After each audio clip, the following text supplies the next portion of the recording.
নমস্কাৰ সকলোকে পুনৰ এবাৰ আমাৰ ইউটিউব চেনেললৈ আন্তৰিক স্বাগতম জনালোঁ। আজি আমি আলোচনা কৰিম দশম শ্ৰেণীৰ ভূগোলৰ প্ৰথমটো অধ্যায় অৰ্থনৈতিক ভূগোলৰ নৱীকৰণযোগ্য আৰু অনৱীকৰণযোগ্য সম্পদ সম্পৰ্কে।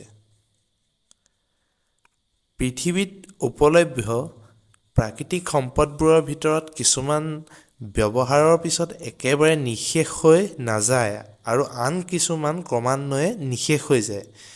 যিবোৰ সম্পদ অনবৰত ব্যৱহাৰ কৰি থকাৰ পিছতো নৱীকৰণ বা পুনঃপূৰ্ণীকৃত প্ৰক্ৰিয়াৰে কেতিয়াও একেবাৰে নিঃশেষ হৈ নোযোৱাকৈ ৰাখিব পাৰি, তেনে সম্পদবোৰক নৱীকৰণযোগ্য বা পুনঃপূৰ্ণীকৃত বা পুনঃ সৃষ্টিক্ষম সম্পদ বোলে।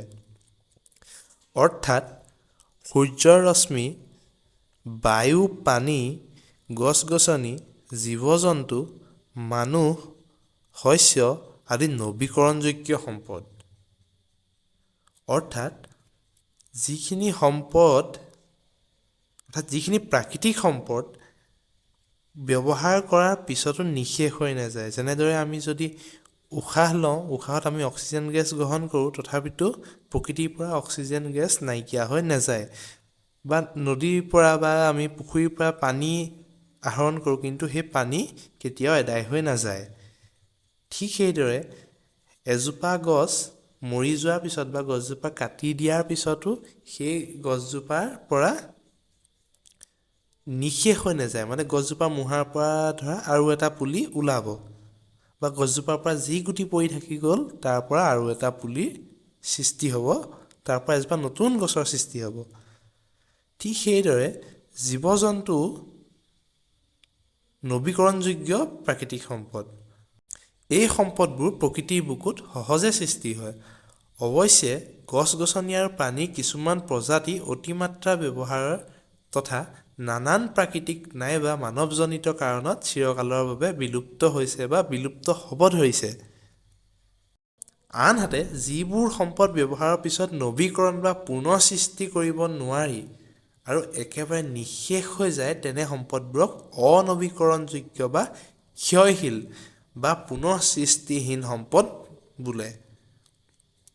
উদাহৰণস্বৰূপে কয়লা, খনিজ তেল, খনিজ পদাৰ্থ যেনে তাম, সোণ, চূণশিল, লো, ৰূপ আদি, প্ৰাকৃতিক গেছ আদি অনৱীকৰণযোগ্য সম্পদ।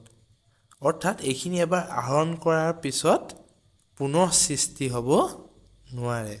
এনেবোৰ সম্পদ এবাৰ ব্যৱহাৰ কৰিলে চিৰদিনৰ বাবে লোপ পায়, অৰ্থাৎ চিৰদিনৰ বাবে নাইকিয়া হৈ যায়।